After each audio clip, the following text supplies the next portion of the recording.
Hello बच्चों, let's read this question. The question says arrange alpha particle, electron, proton, neutron in increasing order of their E by M value. Consider the magnitude of the charge only, not sign, right? Options are given to us. Key concept for this question is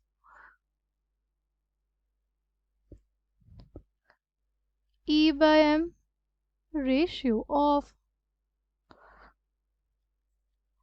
alpha particle, electron,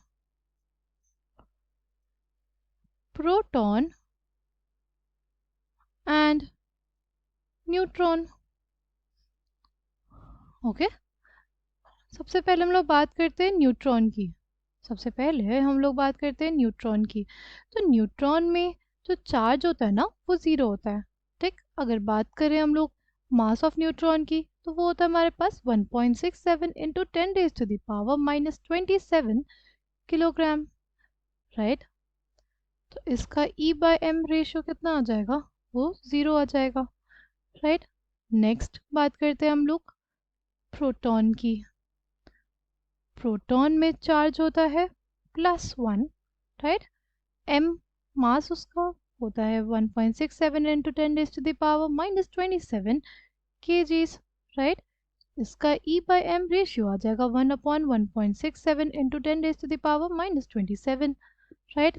अगर next की बात करते हैं, next है हमारे पास electron.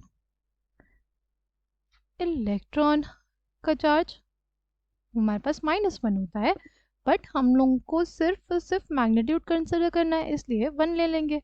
फिर आ जाएगा 9.1 into 10⁻31 kilogram. ठीक, वो हमारे पास हो जाएगा E by M ratio 1/9.1 into 10⁻31। देखो मास ऑफ इलेक्ट्रॉन क्या हो गया, कम हो गया। मास ऑफ इलेक्ट्रॉन कम है, यानी मतलब ये जो फ्रैक्शन है ये हमारे पास बड़ी होगी, राइट। यानी E by M value electron की ज़्यादा होगी प्रोटॉन से। नेक्स्ट है हमारे पास अल्फा पार्टिकल। अगर बात करते हैं अल्फा पार्टिकल की तो उस पर जो चार्ज होता है वो हमारे पास होता है 2, और उसका जो मास होता है वो हो जाएगा 4 इंटू 1.67 इंटू 10⁻⁻27 kgs, राइट। तो ये आ जाएगा 2/4 इंटू 1.67 इंटू 10⁻⁻27। ठीक, तो हमारे पास आ जाएगा 1/1.67 इंटू 10⁻⁻27। यहाँ पे हमारे पास जो डिनोमिनेटर की वैल्यू है वो ज़्यादा है। अगर डिनोमिनेटर की वैल्यू ज़्यादा होती है तो हमारे पास ओवरऑल फ्रैक्शन की वैल्यू क्या हो जाती है, कम हो जाती है, राइट। यानी हमारे पास अल्फा पार्टिकल का जो E बाय M रेशियो होगा वो कम होगा किससे, प्रोटॉन से। इलेक्ट्रॉन को तो सबसे ज़्यादा होगा क्योंकि इसका मास जो है ना वो सबसे कम होता है। इसका न्यूमरेटर तो सेम है बट डिनोमिनेटर क्या है, सबसे छोटा है, राइट। से छोटा अगर हमारे पास डिनोमिनेटर रहेगा तो हमारे पास जो ओवरऑल फ्रैक्शन रहेगा उसकी वैल्यू क्या रहेगी, ज़्यादा रहेगी।